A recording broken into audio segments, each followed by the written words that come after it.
우리가 함께 앞에 있는 말씀 합독해 보겠습니다. 여호와여, 주께서 나를 감찰하시고 아셨나이다. 주께서 나의 안목을 일어서를 하시며 멀리서 나의 생각을 통솔하시오며 나의 길과 묻는 것을 감찰하시며 나의 모든 일을 아시오니 여호와여, 내 주의 말을 아는 것이 하나도 없으시니이다. 주께서 나의 전을 들으시며 내게 안수하셨나이다. 이 지식이 내게 너무 귀하니 높아서 내가 미치지 못하나이다.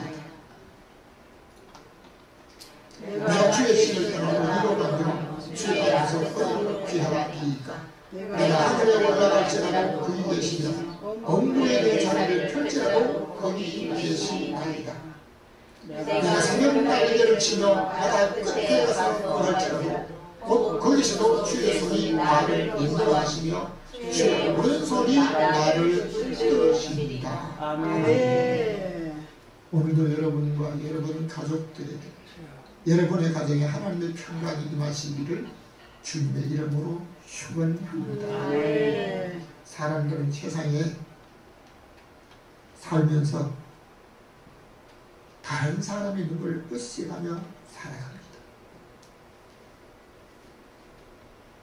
대개 옷을 입거나 아니면 무슨 장식을 하거나 때로는 화장을 하거나 아니면 머리를 다듬거나 어떤 경우에도 다른 사람들이 어떻게 보일까 하는 게 다른 사람.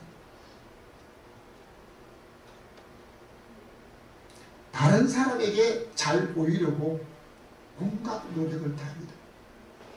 돈 있는 사람은 돈을 투자해서라도 더 젊게 보이고 아름답게 보이려고 명품을 사거나 아니면 좋은 것으로 장식을 합니다.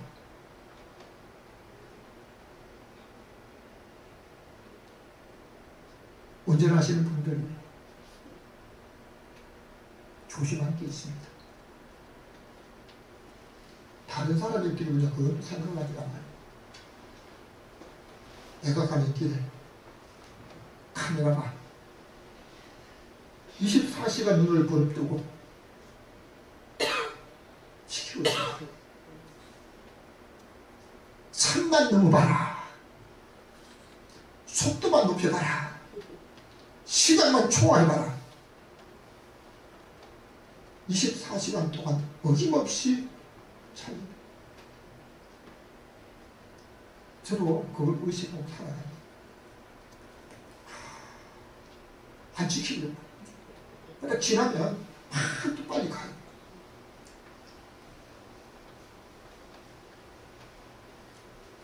사람들은 법에 걸려요. 딱지가 날아오지 않냐고. 다른 어떤 이런 문제가 안 생기려고 하는데요. 하나님 앞에는 어떻게 보일까? 하나님 앞에는 어떻게 나를 보실까? 그 부분을 생각하지 않고 살아가는 사람들이 믿는 사람들 중에도 있습니다. 제가 지나오면서 저 앞을 지나고 저와 함께 관계되었던 사람들을 볼 때 어떤 분들은 참으로 하나님 앞에 칭찬받을 사람이지만 어떤 사람은 부끄러워 찬양받을 사람도 있습니다. 오늘 읽은 성경을 중심으로 해서 우리 함께 제목을 같이 하겠습니다. 시작. 하나님 앞에 사는 인생. 하나님 앞에 사는 인생. 오늘 우리가 살아가는 인생의 모든 삶을 내가 어디서 어떤 모습으로 산다 할지라도 하나님 앞에서 하나님의 눈길 앞에서 그것을 알 수 없는 그 감시 카메라. 우리 교회도 24시간 가동되는 감시 카메라가 있습니다.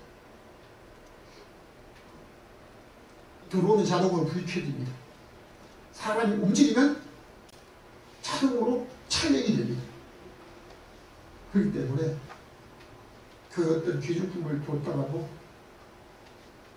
누가 들어왔다 갔다 이 다 찍혀가지고 24시간 감시를 하고 있습니다. 첫 번째 우리 함께 생각해 주겠습니다. 다 같이 나의 생각을 다 아시니이다. 시편 139편 2절입니다. 주께서 나의 안고 일어섬을 아시며 멀리서도 나의 생각을 통촉하시오니. 아멘. 세상에 학문과 지식이 많은 사람이라도 다른 사람의 생각을 다 아는 사람은 없습니다. 만일 내가 마음속에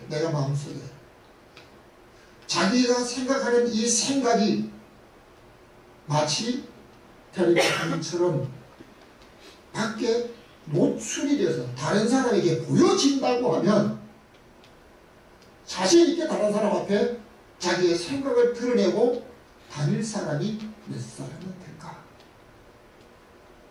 가끔 그를 생각할 때요, 내 생각이 만일 다른 사람 눈에 보여진다, 이런 자신이 있습니다. 어떤 분이 은사를 받았는데요, 투시의 은사를 받았대요. 다른 사람을 보면 그 사람 속에 생각이 무슨 생각하는지 방금에 딱 보는데, 맨 처음에 너무 신기하고 좀 이러고 했는데요, 나중에 자기가 살지 못하겠더래요. 왜요? 자기가 그렇게 신뢰하고 자기를 그렇게 아끼고 자기를 그렇게 잘해주는 사람인데요, 그 사람의 생각이 딱 이렇게 보여지는데요, 저 사람이 저런 생각을 했어. 그러니까 막 아주 속이 뒤집어지는 것 같아가지고 도저히 견딜 수가 없어서 하나님, 이 은사를 좀 거둬봐달라고 실제로 그분을 만나봤습니다. 우리나라 속담에 재밌는 말이 있습니다. 10개의 물속은 아는데 한 뼘 안 되는 사람 속은 모른다, 말이 있습니다. 다윗은 하나님 앞에 고백합니다. 내가 아주 멀리 있는데도 하나님께서 내 생각을 하나같이 다 알고 계신다. 다윗의 생각만이 아니고 저와 여러분의 생각까지도 하나님이 다 아시는 줄로 믿습니다. 아멘. 생각 잘해야 됩니다. 열왕기상 14장 2절 말씀입니다. 여로보암이 그 아내에게 변장하여 실로로 가라. 거기 선지자 아이야가 있나니. 아멘. 이스라엘 나라는 원래 하나였는데요, 솔로몬의 아들 르호보암 때 북왕국 이스라엘과 남왕국 유다라는 나라로 갈라지게 되었습니다. 솔로몬이 40년 동안 나라를 다스리다가 그 아들 르호보암이 이제 왕이 되려고 할 때 이스라엘 백성들은 솔로몬 때 참으로 책임지고 일을 하고 신뢰를 얻었다가 나중에 솔로몬을 반역하다가 쫓겨갔던, 도망갔던 여로보암이라는 사람이 애굽에 있는 그 사실을 알고 그를 데리고 옵니다. 이 여로보암은 다른 사람보다도 사람을 리드하는 리더십이 있었거든요. 지도력이 있었기 때문에 이 여로보암은 이스라엘 백성들을 다 모아가지고 르호보암이라고 하는 솔로몬의 아들한테 갑니다. 당신의 아버지 솔로몬 때 우리가 공사 일을 하느라고 하나님의 성전 7년 지었지요. 궁궐을 13년 지었지요. 그리고 다른 어떤 집들을 짓느라고 수십 년 동안 많은 노동을 했습니다. 그러니까 너무 많은 노동을 했으니까 우리에게 조금 우리 개인이 할 수 있도록 좀 평안을 달라고 요청을 했습니다. 그러니까 르호보암이 당장 자기는 준비하지 않은데 들어갈 말이 없으니까 3일을 기다려라. 3일 후에 다시 오면 내가 말을 해주겠다라고 얘기합니다. 그러니까 무슨 말을 해야 될지 모르기 때문에 자기 아버지 솔로몬을 모셨던 노인들을 찾아가서 불러서 모십니다. 백성들이 이렇게 말하는데 어떻게 하면 좋으냐? 그러니까 백성들의 말이 맞습니다. 실제로 솔로몬 때 모든 집을 짓느라고 공사를 하느라고 백성들이 계속 나와서 일을 하다 보니까 그들 좀 편하게 해야만 그걸 잘 섬기게 될 겁니다. 그랬습니다. 그런데 그 말을 들었을 때 이 르호보암이 자기 마음에 안 들었어요. 그래서 자기와 함께 자란 친구들에게 묻습니다. 야, 백성들이 이렇게 말하는데 어떻게 하면 좋겠냐? 이러니까 그냥 당신은 왕이지 않느냐? 그냥 눌러. 내 새끼손가락이 아버지 허리보다 크다고 하고 아버지는 채찍으로 많은 너희를 다스렸다는 나는 전갈로 아주 독침으로 너희를 다스리겠다고 말을 합니다. 그러니까 에이 그냥 별볼이 없다. 우리는 르호보암하고 가까이 하지 않는다고 했습니다. 결국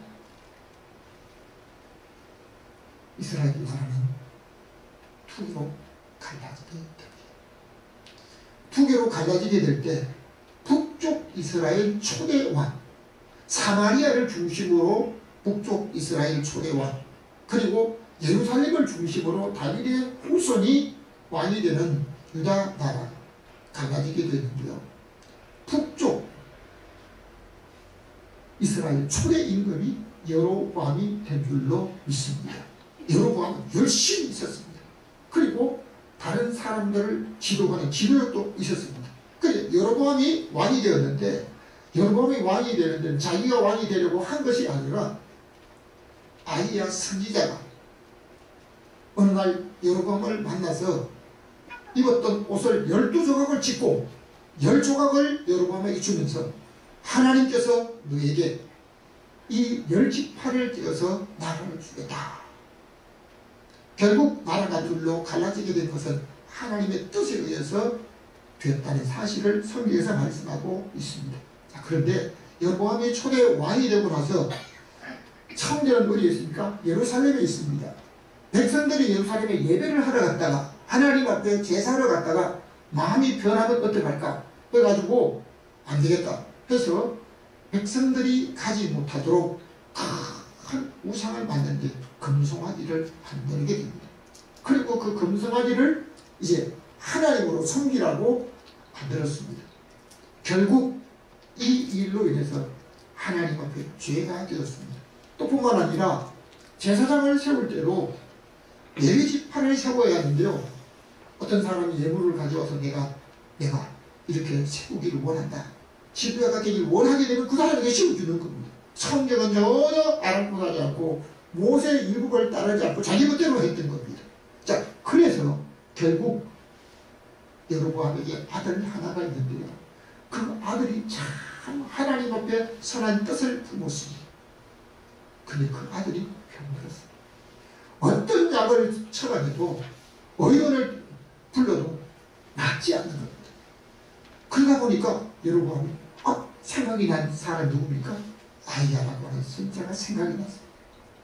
자기가 왕이 될 계획도 하지 않았을 때 자기에게 이스라엘 초대 왕이 될 것을 예언했던 그 아히야 선지자가 생각이 났습니다. 자, 그런데 자기 부인이 그대로 가면 어떻게 해요? 왕의 부인을 탈로 나잖아요. 그러니까 옷을 바꿔 변장해라. 다른 사람인 채 하고 가라고 합니다. 근데 하나님께서는 여로보암이 그런 생각을 하고 자기 아내에게 변장해가지고 아히야 선지자가 눈이 어두운 것을 이용해가지고 찾아가라고 하지만 하나님께서 여로보암의 말, 아내와 함께 몰래 말한 그 모든 말을 다 듣고 계신 줄로 믿습니다. 그리고 오늘 우리 하나님께서는 다윗이 고백한 대로 내 입의 말, 내 생각을, 이 생각을 이미 잘못된 생각을 한 그걸 다 안다고 하시던데요.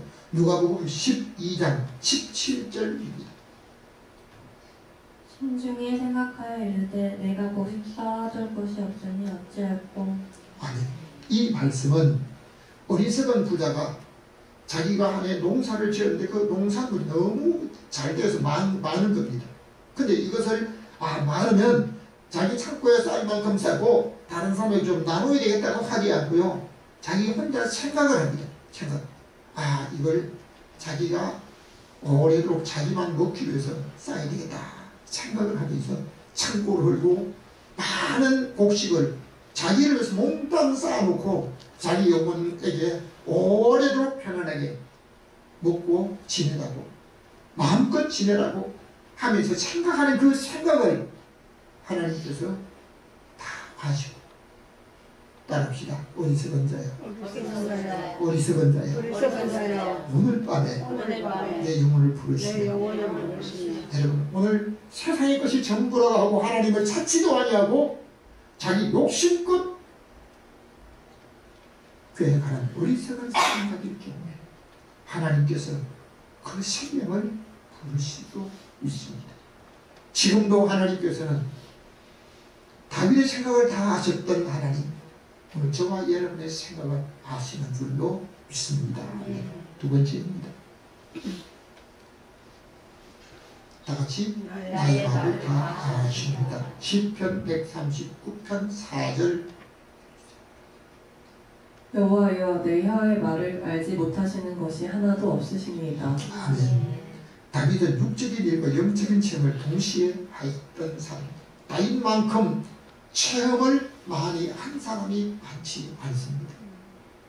자기가 체험한 이 사실은 너무너무 자기가 배워서 암기했던 것보다 달라요. 자기가 체험한 것은 절대로 아니죠.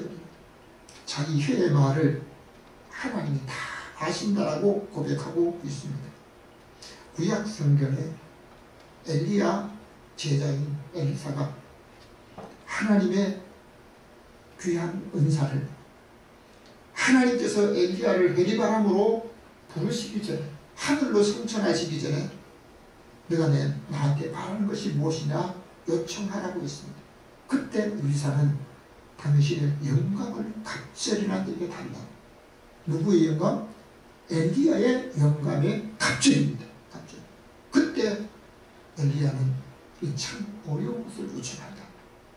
그러나 하나님이 나를 취하시는 것을 내 눈으로 분명히 보고 분명히 하지 않게 되면 얻을 수도 있고 얻지 못할 수도 있다고 했습니다. 그러니까 엘리사는 많이 눈을 뜨고 엘리야를 하나님이 부르신 모든 과정을 보게 됩니다. 그리고 엘리사가 엘리야의 영감을 갑절로 받았다라고 하는데요.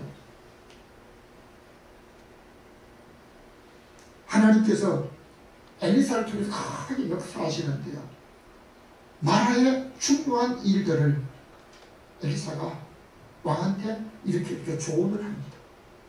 그 주변에 큰 나라 아람 나라가 있는데요. 저 이스라엘 나라 저 한번 공격해서 어떤 것을 취해 와야 되겠다 해가지고 내내 어떤 지역으로 가라 이렇게 하고 나면요.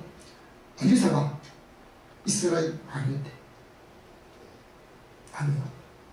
아람 군사가 어느 쪽으로 얼마 정도 오니까 거기에 군사를 매복하시오.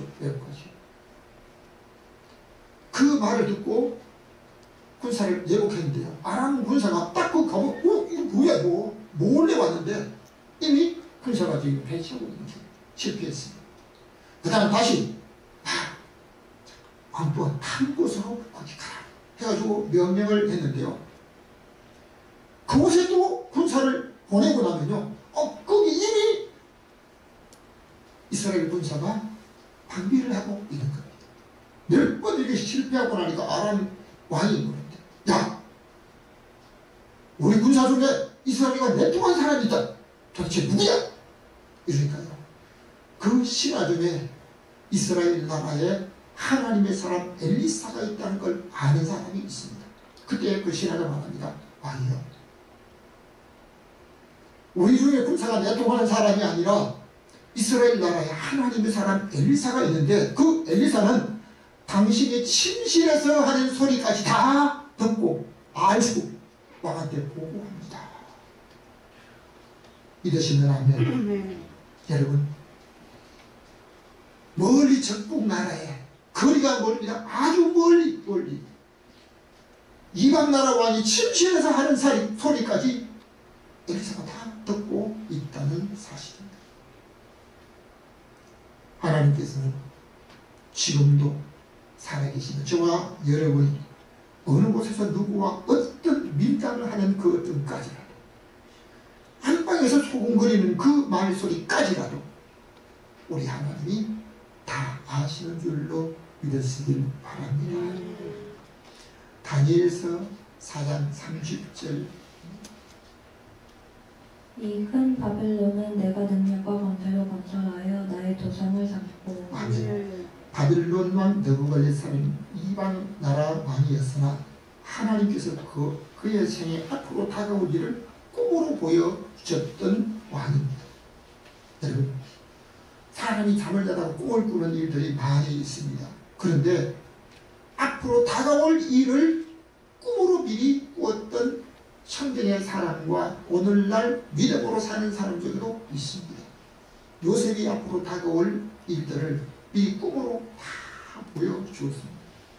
이것을 앞으로 다가올 일을 꿈으로 보고 그 꿈에 대한 이것을 말하기에 이걸 영몽이라고 말합니다. 오늘날 신앙생활하는 사람 중에도 영몽을 꾸는 사람들이 있습니다. 앞으로 다가올 일에 대한 것. 그런데 영몽을 꾼 사람 반드시 좋은 일만 있다 합니다. 앞으로 그에게 엄청난 하나님의 축복과 하나님의 함께 하심을 보는 그 꿈에도 개인적으로 어려움과 힘든 일을 감수해야 되는 줄로 믿습니다.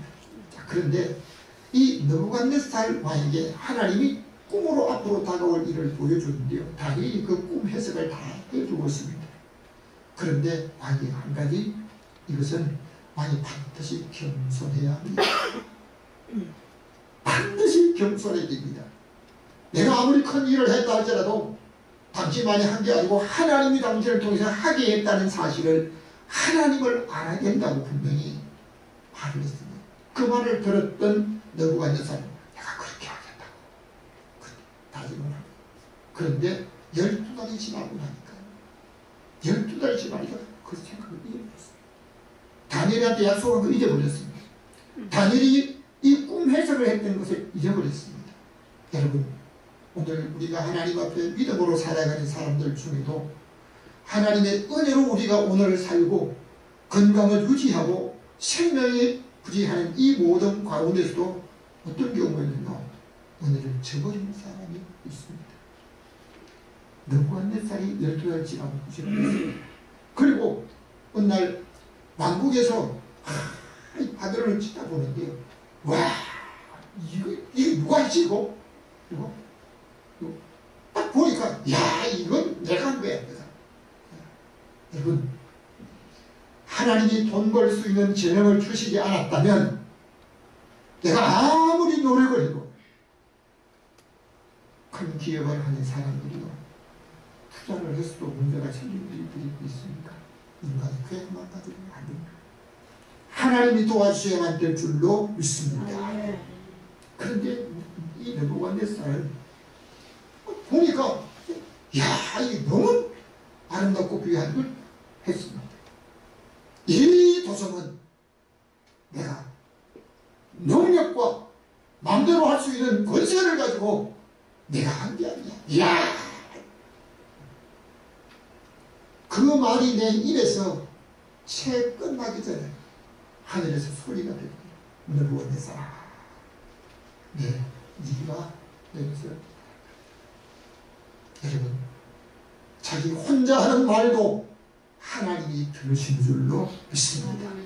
우리의 생각을 아시는 하나님, 우리가 은밀한 중에 행동하는 모든 것도 우리 하나님이 아시는데, 내가 한 말, 우리 하나님께서 기도하는 그 기도 소리도 듣게 되시지만, 내가 구체적인 하나님 앞에 약속하고 서원한 것도 우리 하나님이 기억하시고, 우리가 입에서, 내 입에서 하는 말을 다 기억하시는 다윗은 자기가 하나님 앞에 생각하고 고백했던 것을 하나님이 들으신 걸 알고 하나님이 받으셨던 모든 사실을 알았습니다. 다윗이 하나님 앞에 기도하는 소리를 들으셨지만요, 소원한 소리도 하나님이 받으신 것을 알고 있습니다. 그러므로 다윗은 고백합니다. 내 혀의 말을 하나님이 알지 못하신 것입니다. 시편에 이렇게 고백한 것이 있습니다.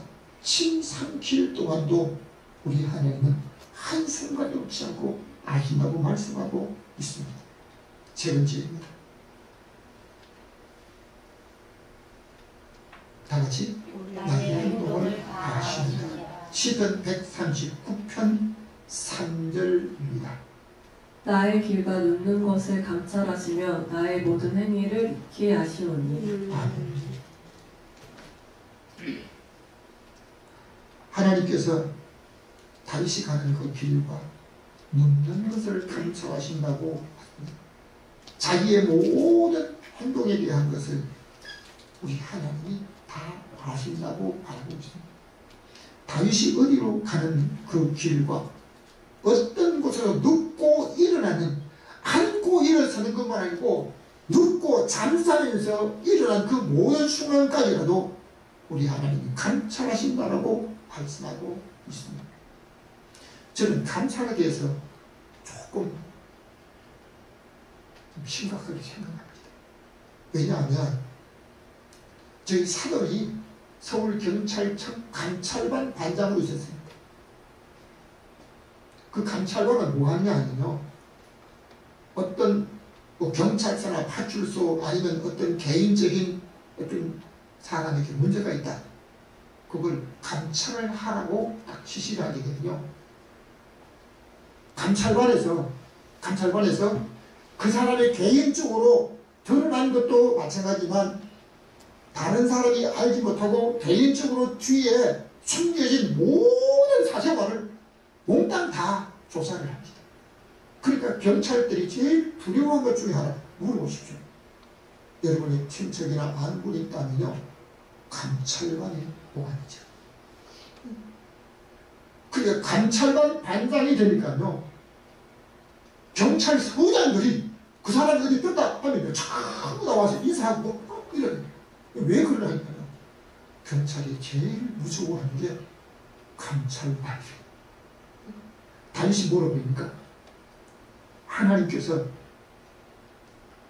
나의 길과 눕는 것을 감찰하시며 자기가 몰래 어디를 가고 앉고 일어서고 눕고 일어난 모든 것을 아주 감찰, 다른 사람은 몰라도 하나님이 그 모든 걸 다 아셨다라고 말씀하고 있습니다. 열왕기하 5장 25절. 영원한 지식의 하나님이시라 행동을 달아보시느니라. 한 말씀 빠졌는데요, 한번 제 따라 해주시기 바랍니다. 게하시야 내가 어디서 오느냐 종이 아무데도 가지 아니하였나이다. 열왕기하 5장 25절인데요 이 게하시는 엘리사의 사환인데, 이 엘리야는 하나님의 사람으로 신비한 능력을 가졌습니다. 문둥병을 고쳐준 겁니다. 다른 나라, 이방 나라, 아랍 나라의 군대 장관 나만의 문둥병을 고쳐줍니다. 그런데 자기의 문둥병을 고치고 나니까 나만이 자기가 가져온 예물을 드리려고 하니까 그게 뭐란 말이에요. 아무 예물도 받지 않고 돌려보냈습니다. 그러니까 게하시가 그냥 옷도 필요하고 그 많은 돈도 필요하고 이런 것들 받고 싶은데요, 엘리사가 받지 않으니까 자기가 군대 가서 받았습니다. 원 한 장도 받고 옷도 받고 거짓말 해가면서 받았습니다. 받아서 자기 장막에 감춰놓고 예전에 나갔습니다. 그때 엘리사가 게하시 어디 가던가 한번 더 왔어요. 엘리사가 보지 못했습니다. 그런데 하나님께서 엘리사의 게하시가 그 사람과 무슨 말을 하고 어디 가고 어떤 행동을 하고 그 모든 걸 다 알고 계셨다는 사실. 오늘 하나님께서 게하시의 행동만 아니라 저와 여러분의 행동까지 다 아시는 줄로 믿습니다. 거짓말로 사람을 속일 수는 있어도요, 하나님은 속일 수가 없죠.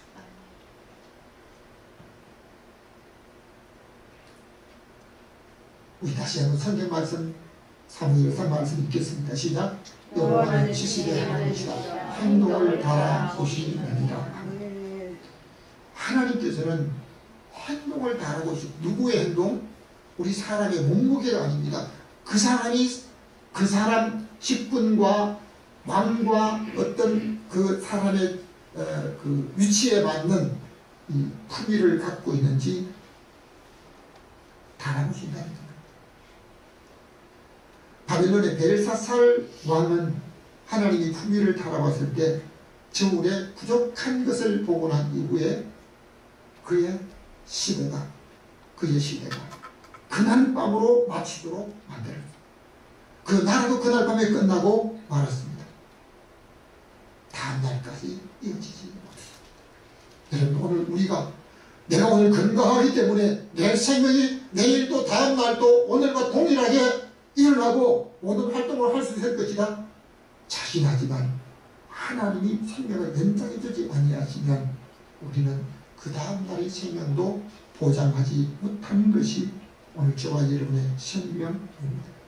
오늘 저와 여러분이 살았던 모든 삶을 마치 이제 움직이면 우리 교회 그 24시간 가동되는 그 비디오 카메라에 촬영되듯이, 그보다도 우리 하나님께서 우리가 살아간 모든 생활과 행동까지 영상으로 촬영되어서 우리 하나님 심판대 앞에 어느 날 모든 사람이 보는 데서 공개가 될 날이 있습니다.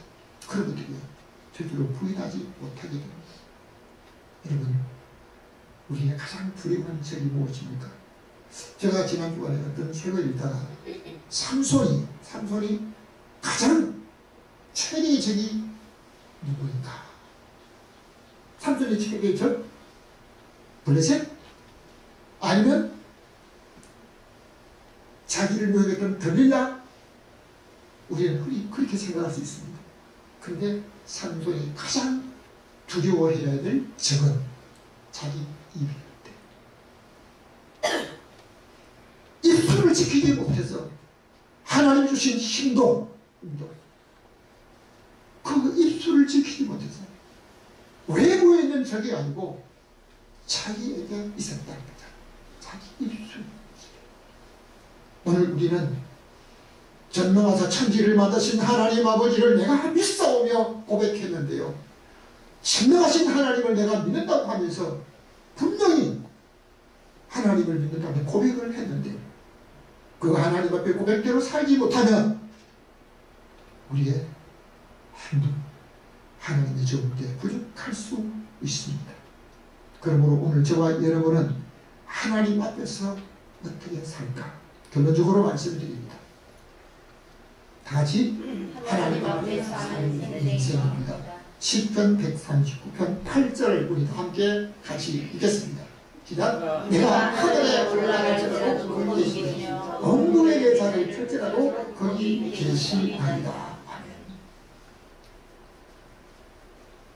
하늘 어떤 사람도 하늘에 올라갈지라도 심지어 내 자리를 땅속에 음부에 아무도 가지 못하는 그 음부의 자리에 펼지라도 하나님은 거기 계신다라고 말씀하고 있습니다. 다시 말하면 하나님의 모든 눈 앞에 내가 거기에서 어떤 행동을 하고 어떤 삶을 산다 하지만 하나님 앞에 숨길 수 없다는 것을 말씀하고 있습니다. 시편 139편 9절 말씀 읽겠습니다. 시작. 내가 새벽 날개를 치면서 바다 끝에 가서 구할지어다. 거기서 주의 손이 나를. 새벽에 아무도 몰래 나 혼자 몰래 어디까지? 바다 끝에 가서 마치 날개를 달지만 바다 끝에 아무도 없는 그곳에 있다 하더라도 하나님이 거기서도 나를.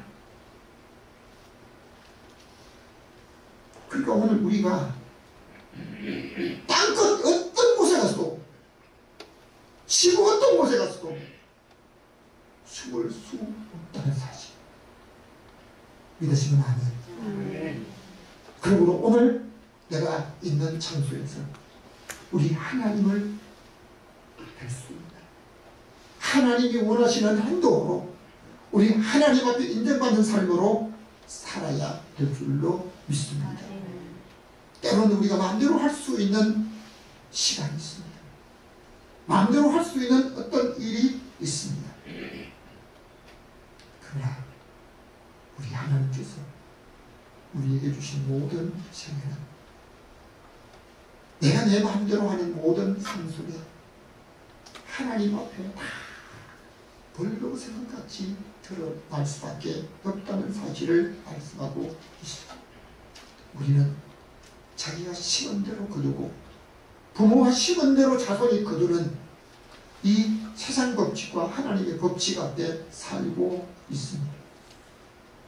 하나님께서는 행동을 바라보시고 그가 살아온 대로 그 후손을 갚아주시는데요. 부모가 좋은 것을 심었을 때 자손이 거두게 됩니다. 다윗이 하나님 앞에 내가 하나님 앞에서 숨길 수 없는 그 모습으로 자기가 스스로 고백했을 때 하나님께서 다윗의 이름을 따라 그 후손에게 대대로 왕위를 이어갈 수 있도록 축복해 주신 줄로 믿습니다. 그러나 어떤 사람의 경우에는요, 여로보암 같은 경우에 부모가 지은 죄 때문에 하나님 앞에 선한 뜻을 품었던 그 생명이 불려갔던 그 안타까움도 있습니다.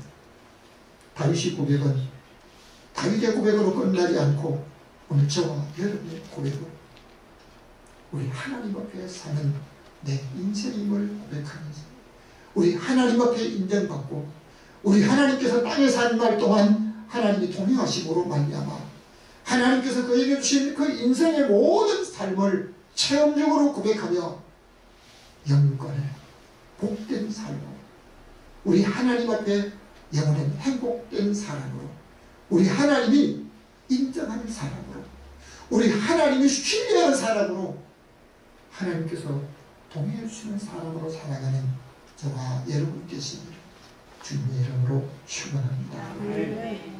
지금도 살아계시는 우리에게 오늘의